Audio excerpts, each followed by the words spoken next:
In the fall of 2016, in the small city of Coos Bay, Oregon, a young man by the name Levi Simmons went to the local Motel 6 with a puppy. She was a 12-week-old bully mix, and she had just been adopted through a Craigslist listing. Levi rented a room for the night, took her inside, and proceeded to sexually assault her. The events of that night were the spark that would years later lead to the most explosive expose of animal sexual abuse and torture in internet history. But Levi was not alone that fateful autumn night. His meager welfare stipend was not enough to afford a puppy or motel rent, nor did he have a car or driver's license to get from his home in North Bend to Coos Bay. And, more importantly, there was no way he could have captured the multiple angles seen in the pictures and videos of his assault on the young dog. No, Levi had an accomplice.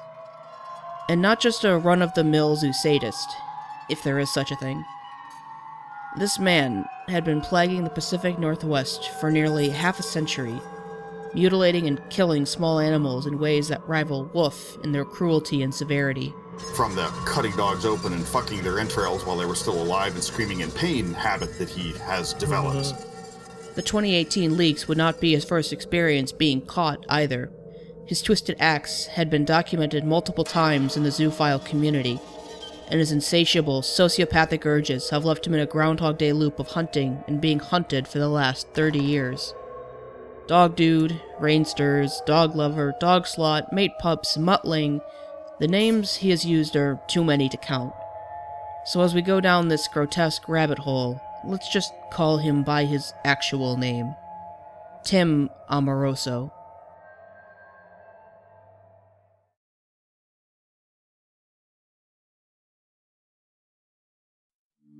Tim's activity can be traced back to the very start of the internet.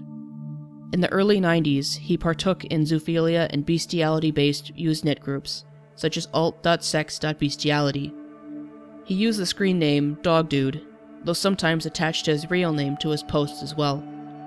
In these chat groups, he would give instructions on how to have sex with female dogs, share stories he enjoyed, and seek out others interested in animals the same way he was. He was not limited to the internet either. He attended zoophile parties along the West Coast, which, ironically, sometimes involved acts that he would become hunted for years later. On the surface, he appeared to be a standard zoophile, even going so far as to marry one of his dogs he'd fallen madly in love with. About 8.5 years ago, I received my golden red puppy. I had seen her about 3 weeks prior, but she was too young to come back home with me. The day came that I was to pick her up at the airport, and I take her from the crate and sit in the middle of the airport, bawling, holding my dear girl. Yes, holding her in total love and joy is what I will always think of as my most memorable experiences. Me getting married to Mandy. Aw, that's an absolutely adorable picture. Photographer captured it quite well, C:. This was back in '98, 20 years ago. Been at this for a long time.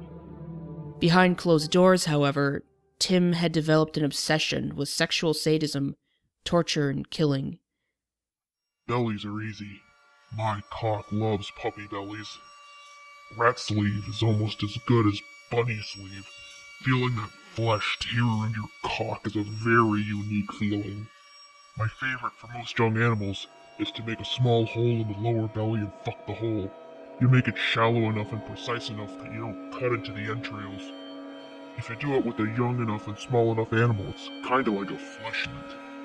I love the juice that is produced. It's not blood, but it's whatever keeps the intestines lubricated. Gets all over your crotch. It smells wonderful. His victims would be fully conscious throughout the ordeal, shrieking in agony until they either died from shock, blood loss, or Tim strangled them. When he was finished, Tim would often butcher and eat the little dogs. Whenever we get a pup, you have permission to cook what you want from it in my house. Sounds like a plan. I like to fry up the female sex organs. Ooh, really? Is it good? You won't bacon lube in there, will ya? If you end up cutting her open back there? I love it. and baste it with cum. Puppy wolf is pretty small, so easy to dip in our cum and roll in flour. Any part is good. I've eaten most of the parts of pups before, except for brains and the eyes. The only signs that Tim was doing something darker than average bestiality abuse was a post he made in 1997, mourning the loss of his dog, Farquhar. After sharing his grief over the loss of his pet, he ended the post with the implication that he would never make it to heaven and was damned to hell. My dear boy, for you tried so hard to please, now you are in a safe place where only kind people will be with you. I never knew what your puppyhood was, but I suspect it was not nice. I treated you with all the love I had, and you did what you thought was best. In the long run, I had to make a choice. I held you as you passed to a better place. You I will never see again, for I will never be crossing the Rainbow Bridge with you. But this guilt was not enough to stop him from continuing to feed his sadistic desires. Skilled with cameras and editing, he produced his own animal torture and snuff films, and worked with other zoosadists to photograph themselves inflicting suffering upon a variety of animals. In 1998, the very same year he married his dog Mandy, he got together with an unknown man and produced one of his most well-known pieces of work, Hung Bitch. The video opens on a dog hanging from a tree in the middle of the woods. Her body twitches for a few seconds before the video cuts to her, dead and still hanging. A man enters the frame and rapes her corpse. To this day, the identity of the man Tim worked with is unknown, and vigilante groups still maintain a $5,000 bounty on his head.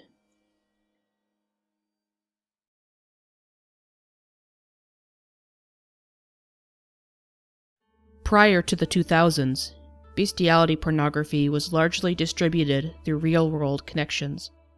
Few websites for bestiality pictures and videos existed, and those that did were private, with strictly controlled access. At the turn of the century, however, advancements in internet technologies were making online video sharing easier for both service providers and viewers. Entire websites and forums could dedicate themselves to facilitating the distribution of bestiality pornography, and make a profit doing so. On such sites, chiefly Beast Forum and Pet Lust, Tim began sharing his non-sadistic bestiality pornography portfolio. Under the pseudonym Rainsters, he'd become somewhat famous for his series of videos featuring a Labrador retriever named Chunky. Here's a famous yellow lab porn star and a friend. She reminds me about Chunky from PetLust.com. Is it her? Yes, I own her. She is very sweet. Sweet porn star. I'm very happy that so many like my work. I'm going to start putting another short series on in a day or so. He also offered his videography and editing services to other zoophiles in the Pacific Northwest. I live in the upper left coast of the USA. I make by all respects good videos. I would love to entertain the idea of shooting private, and or video to be released with others in my area. I have some postings up now that show my quality of work. I can do any format. Can also mask out faces, rather identifiable marks throughout the footage. While maintaining this normal zoo and minor celebrity persona, Tim continued to torture puppies and other animals and film himself doing it. The same video sharing advancements that turned him into a celebrity on ClearNet zoophilia sites also let his torture films be shared by himself and others. But this increased spread also meant he no longer had complete control over their distribution, and eventually these would come to the attention of a zoophile and zoo ally vigilante group. Parsing details from the torture videos that matched the videos put out under his Rainsters persona, they were able to corner him and make him confess, before letting him go, under the promise he would stop. This part of the story is not well documented online. The only reason we even know it happened is because Tim broke his promise and went back to filming himself cutting open puppies and eating them. Unsurprisingly, it resulted in him being caught once again, this time with the help of the bestiality advocate Douglas Spink, also known as Fausty in zoophile circles. And once again, despite knowing his history and seeing he had no intention of stopping, the zoophiles and zoo allies let him go once again. You were given a second chance in 2009 when we caught you doing this horrific shit again. Some, like me, were opposed. You made promises and promises and promises. However, there was a second clause included. Namely, we warned you that if you ever even got near another dog, you were done. No excuses, no third chances, no free passes with the whole murdering and torturing puppies thing. Zero. This was a zoo community thing. I was part of it, as you know. We stepped back based on this. After the spotlight he'd enjoyed shone a light on his disgusting love of pain and suffering, Tim dropped the Rainster's name and fled into hiding.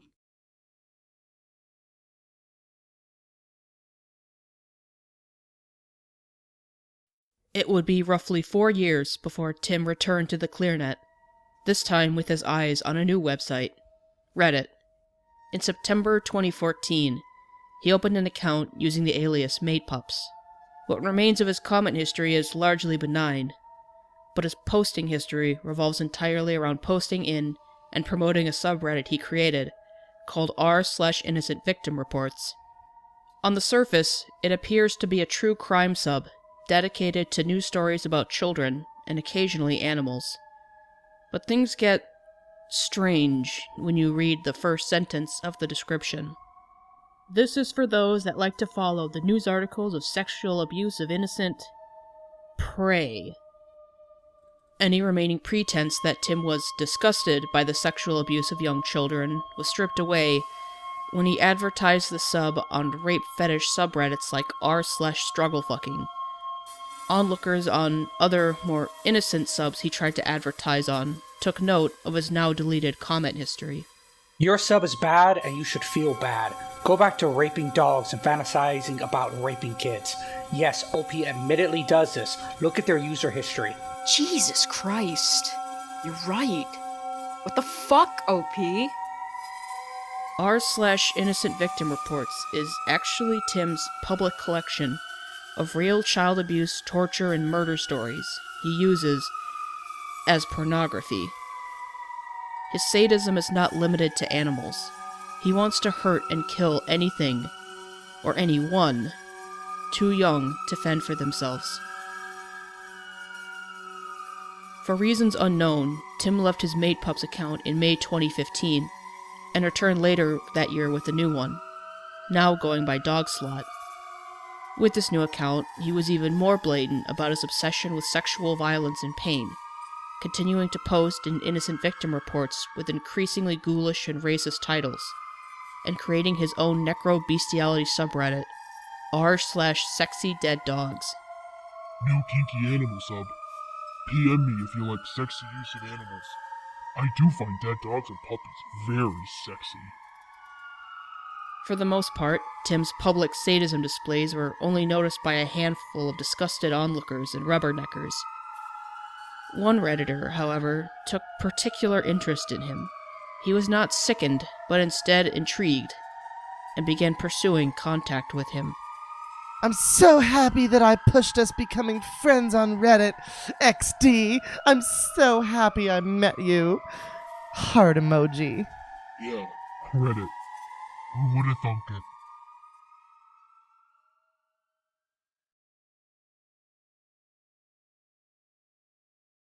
Prior to meeting Tim in 2016, Levi had never had the chance to inflict his sadistic ideas upon an animal. He lived with his family and couldn't drive due to being legally blind.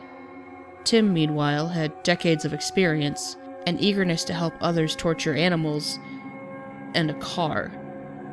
As fate would have it, the two lived only 5 hours apart from one another.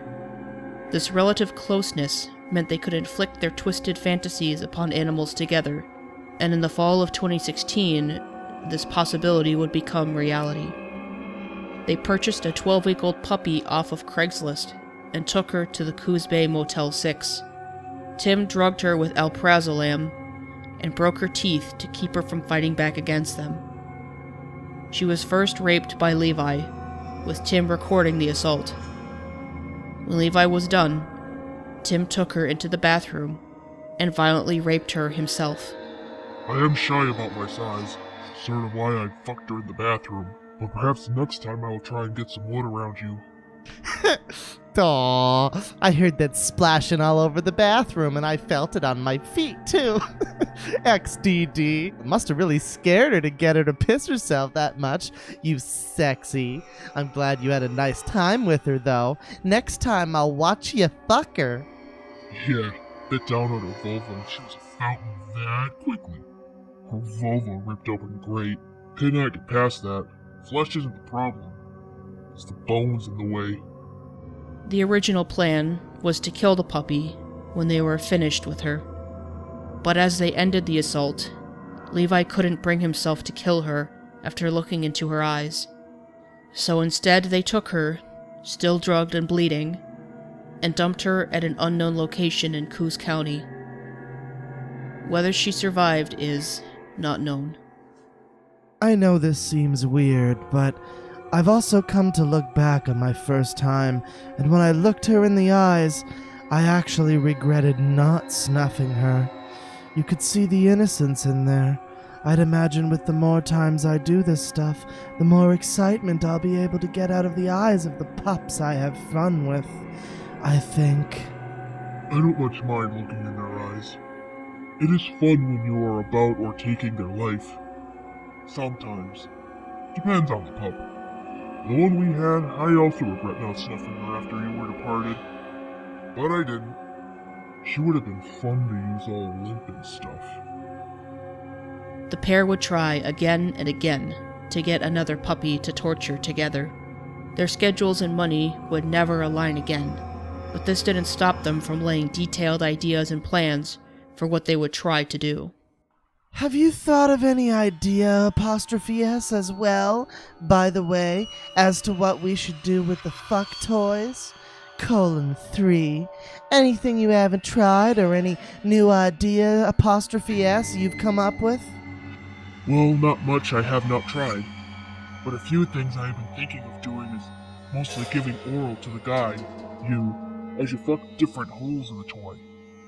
Head, well, I would put my mouth around the neck and you can fuck away. The other way, I would deep kiss the muzzle as you fuck it. If you were raping its ass, I will have made a hole in your belly and suck on you while you're in the rectum. So it'd be like a condom. Not sure how that last one would work. It would be very messy, but fun nonetheless. Next time, as I promised you, we're gonna snuff the pups. I promise. And remove its head so you can fuck it. Next time, you keep a trophy. Since you can't use your freezer, perhaps a large tuft of fur. Or we get a bone from the pup, break it in half. If you keep one part, I the other, we could use it as an anal toy for each other. In between plotting to rape another puppy, Levi helped Tim get into zoosadism chats on Telegram, and in exchange, Tim shared sadistic pedophile chats on the darknet and agreed to help Levi get access to Animal's Dark Paradise. Levi would also introduce Tim to his friends, such as Seattle-based zoophile Takeda Akita, who was able to meet with Tim in person. Met your cameraman. Oh? How'd that go? Went well. Be nice to make a film with him. You saying you made one, or you want to make one, XD? Going to make. And the zoo sadist veterinarian Kintari, who had previously sold Tim drugs stolen from the vet clinic he worked at. Pretty exciting news.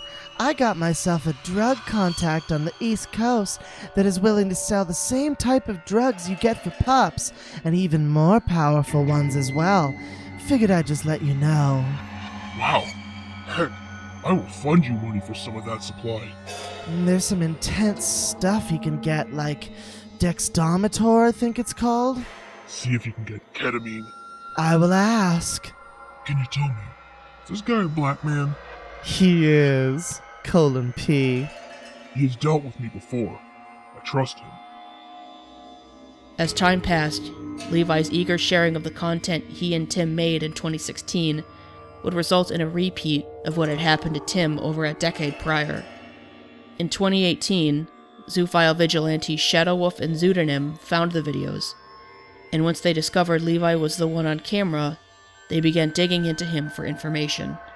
I understand there's some people that are hunting for people that make rough zoo stuff. Have you been contacted? Been dealing with that these past few days, yeah. Are you gonna be able to keep your mouth shut? I have been. I ain't gonna out you. Thank you very much, and I'll owe you one. Levi tried to shake them off for several weeks, but on September 14th, 2018, he was finally cornered by Zoodonym. In a last-ditch effort to save himself, he gave Telegram account access to Zoodonym. They exported numerous chat logs he'd been having with other zoosadists and pedophiles, and created the Telegram channel Zoosadist Evidence to store forwarded messages. 2 days later, they announced their findings to the world on Twitter.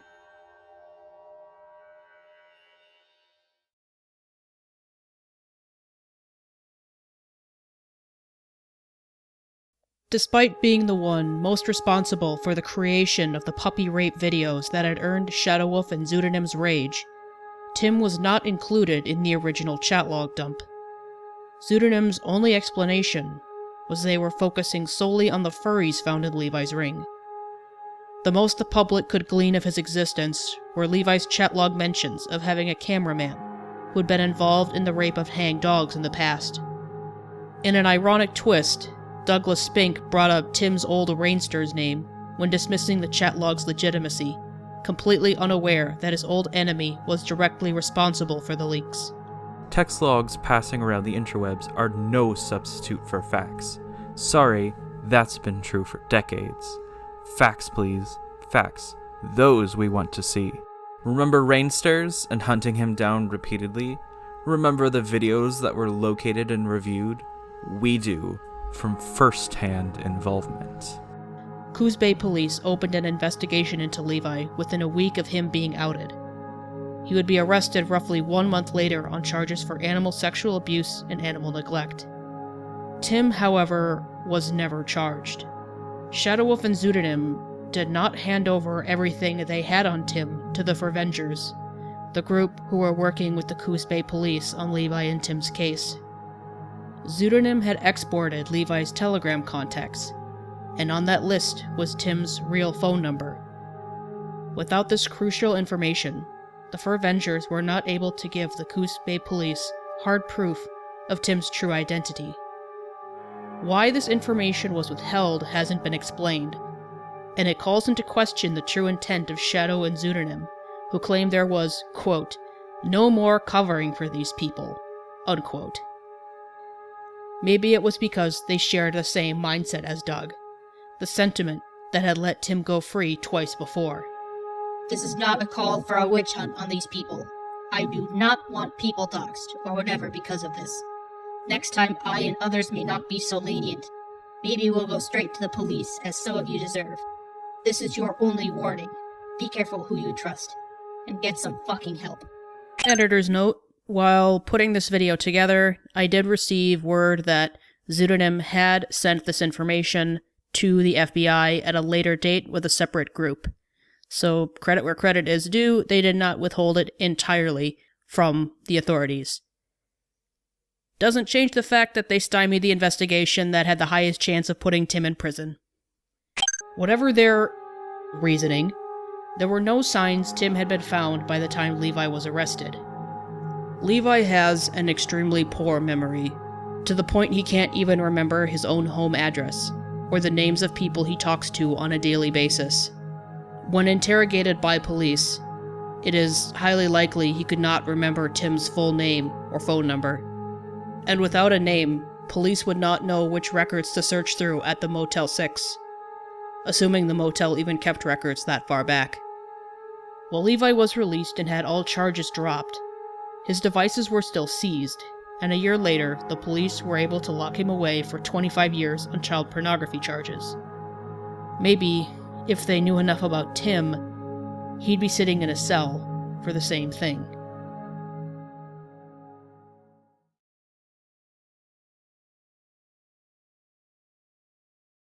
As mentioned in the previous segment, Douglas Spink had dipped his toes into the Zoo Sadism Leaks controversy. He dismissed the chat log evidence as unsubstantiable and, quote, typical furry drama, unquote.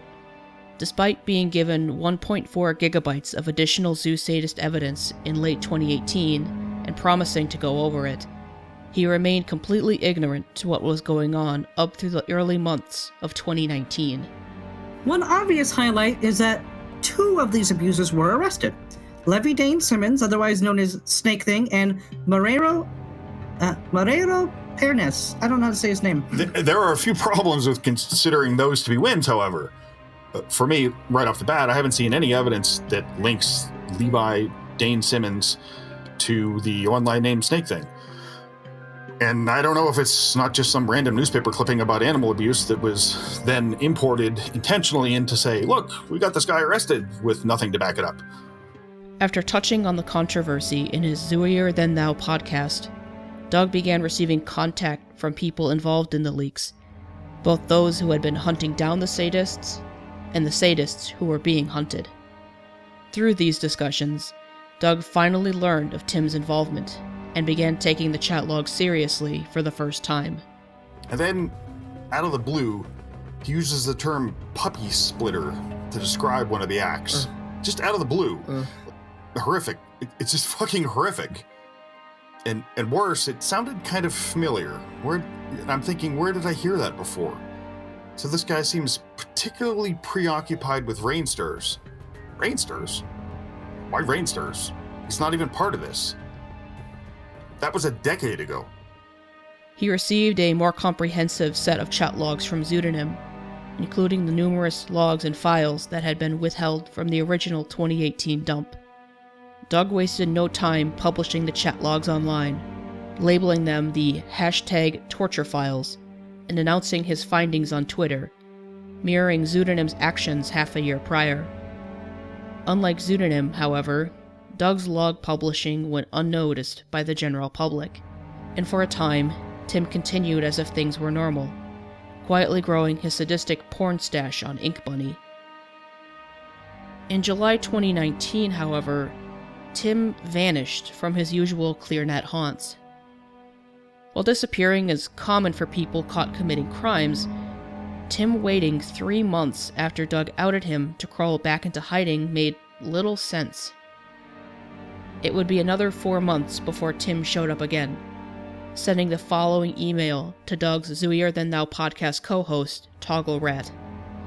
Please let Doug know that I am under a LEO investigation. I hope he can now rest better for his remaining days. I am in a recovery program and have been for some time. I know that means nothing because of the damage and destruction I have done in my life. Not sure how I will go out, but it is soon.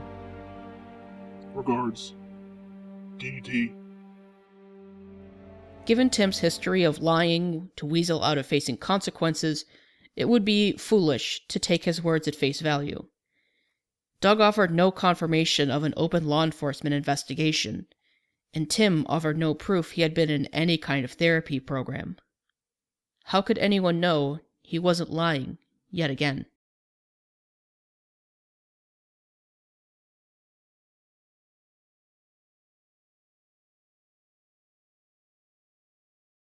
"5 days after he disappeared from Ink Bunny, Tim created a new Reddit account, Up for Anything 985, also going by the name Muttling. He made a post in the subreddit r/sexoffendersupport seeking advice for treatment options for his sexual obsessions and compulsions. Hi. I have for over 40 years have done behaviors that are deviant. I wish not to have the desire or compulsion anymore. At the very least, I need the tools to stop. I have been trying to find counseling for my issue. Twice I was told and referred to seek sex offender treatment. Is it possible to get into a program voluntarily? Everything I have researched says it's for a person that have been convicted of an offense. On September 20th, he turned to r/addiction for further help. I am a sex addict, and I have acted out in very bad ways. I am in an SA group and have some 3 weeks of sobriety. I'm having problems about sharing my thoughts and my past with the Fellowship. I feel that I will be rejected when they find out what I am. I don't deal well with rejection. I most likely will run if I sense it. I can't go back to the way I have been my entire life. I have hurt so many animals from acting out. There is no way the members or God will accept me. I will end up as always, alone, sitting in a corner being ignored. It hurts too much. I'll just end it if it comes to pass. This is my last chance to fit in. So, Tim wasn't lying when he emailed Doug 2 months later. At least, not about being in treatment. He'd finally sought an end to his sexual sadism compulsions, either through treatment and religion, or the end of his life. It wouldn't redeem him from having taken countless numbers of animal lives in the most terrific ways possible, nor would it bring any justice for his victims. But at least his 40-year reign of torture would finally be over. Except, I haven't told you how I found Tim's new Reddit account. It was pretty easy, actually, because he started posting in r/innocent victim reports again.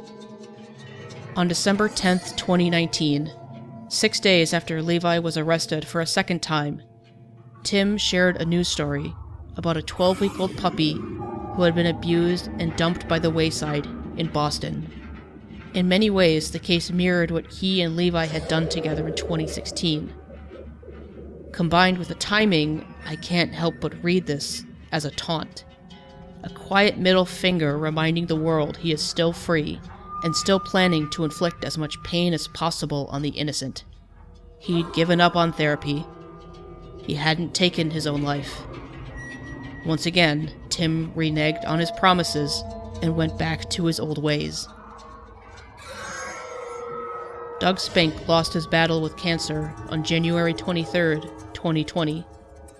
News of his passing would spread on the 25th, and the following day, Tim quietly pissed on Doug's grave by following Takeda on Ink Bunny, the Seattle-based zoosadist he had met with in person exactly 1 year prior and planned to make puppy torture films with.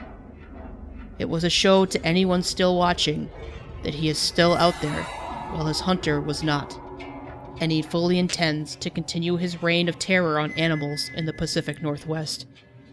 And this time, it will be with friends far more mobile and wealthy than his old pal Levi. And so, for a third time, Tim has slipped through the cracks, facing no real consequences, and the puppies and other small animals, and perhaps even children, of the Pacific Northwest remain in grave, grave danger.